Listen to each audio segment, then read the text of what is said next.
जातीय छुवाछुत तथा उन्मूलन दिवस 2083 को धादिङ जिल्लामा सब मनाउँदै गर्दा धादिङ जिल्लामा रहेको दुईटा नगरपालिका, एउटा धुनीबेसी नगरपालिका, अर्को नीलकण्ठ नगरपालिका मध्ये तुलनात्मक रूपमा दलितको पक्षमा बजेट निर्माण गरेको, दलितको पक्षमा चाहिँ कार्यक्रमहरू योजना नीति निर्माणको पक्षमा नगर कार्यपालिका सदस्यज्यूहरूले चाहिँ आफ्नो भनाइ रिपोर्टिङ राख्दै त्यसमा हाम्रो विशेष अतिथि हुनुहुन्छ समन्वय समितिको उपप्रमुख भइसक्नु भएको छ।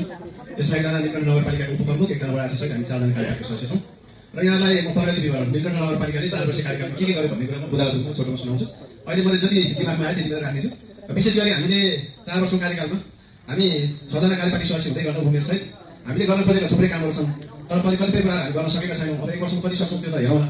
अहिलेसम्मको हाम्रो काम चाहिँ हामीले दलित विशेष लक्षित कार्यक्रमहरूमा चाहिँ हामीले सबैभन्दा पहिला चाहिँ निःशुल्क शिक्षा 12 निःशुल्क शिक्षा सबभन्दा पहिला लागू गऱ्यौँ हामीले। त्यो सुरुमा दलितको हकमा मात्रै लागू भएको थियो। अहिले नीलकण्ठ नगरपालिकाभरिका दलित या गैर सबै 12 निःशुल्क शिक्षा पढ्न पाउने त्यो अधिकारलाई हामीले कुण्ठितबाट वञ्चित गराएका छौँ। र अर्को हामीले नीलकण्ठ नगरपालिकामा भएका दलितहरू जुनसुकै जिल्लामा गएर पढेको भए पनि नीलकण्ठ नगरपालिकाभित्रको नागरिक हो भने हामीले 12 देखि PhD सम्म उहाँलाई चाहिँ छात्रवृत्ति अन्य विषयमा अन्य लक्षित कार्यक्रम महिलाको भयो, अब अन्य लक्षित कार्यक्रमहरू भइराखेको छ, तर दलित लक्षितै कार्यक्रम भनेर धुनीबेसी नगरपालिकामा चाहिँ छैन। मैले प्रत्येक वर्ष नयाँ बजेट तर्फमा गर्ने बेलामा मैले प्रत्येक वर्ष भनेको छु, प्रत्येक वर्ष मैले टेबल ठोक्ने गरेको छु।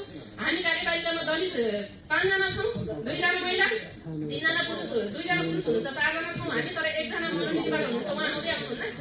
1 जना भाइ मनोनित छ। हामी जम्मा 4 जना 3 जना भइराख्दाखेरि नि त्यहाँ अरू सबै वडा अध्यक्षज्यूहरू कार्यपालिका सदस्यहरू गैर दलित हुनुहुन्छ। त्यो भएको कारणले म एउटाले मात्रै टेबल त मैले कति ठोकेँ म अलिक खरो टाइपको मान्छे पनि हो, मैले टेबल कति ठोकेँ धुनीबेसी नगरपालिकामा। तर यो लास्ट वर्षमा आएर पनि अब केही गर्नुलाई हामी छोड्न त छोड्दैनौँ। हामी बाहिर बसेर पनि भोलि जनप्रतिनिधि भएर आएनछौँ 84मा भने पनि हामी छोड्न चाहिँ छोड्दैनौँ।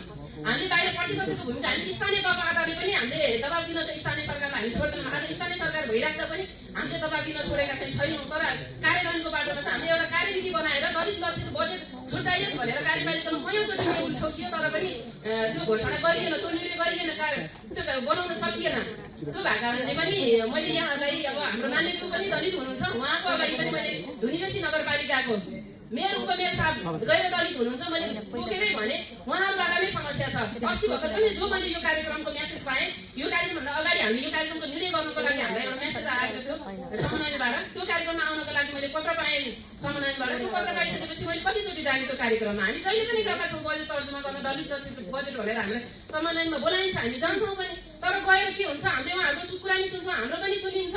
तर हामीले जति पनि बजेट माग्छौँ त हाम्रो आफ्नो पालिकामा माग्छौँ, हाम्रो आफ्नो पालिकामा आएर आफ्नो टेबलमा ठोक्ने हो। तर तपाईँहरूले कार्यान्वयन गराउनुहुन्न।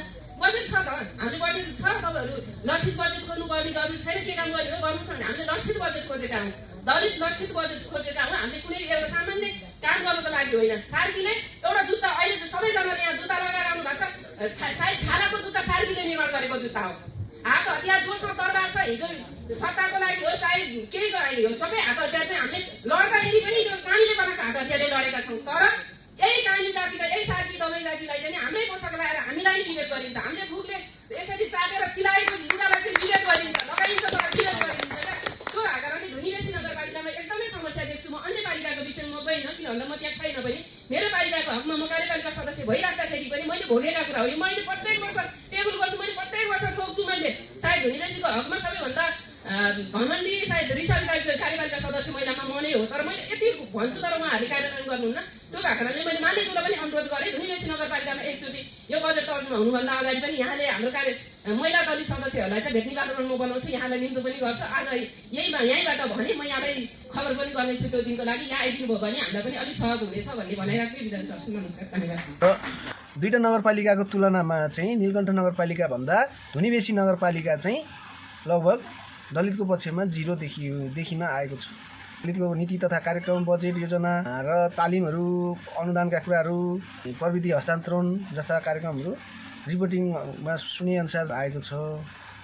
अब यसलाई आगामी दिनहरूमा कसरी मूल्याङ्कन गर्ने दलित समुदायहरूले सचेत रहनु हुन हार्दिक अनुरोध गर्दछु।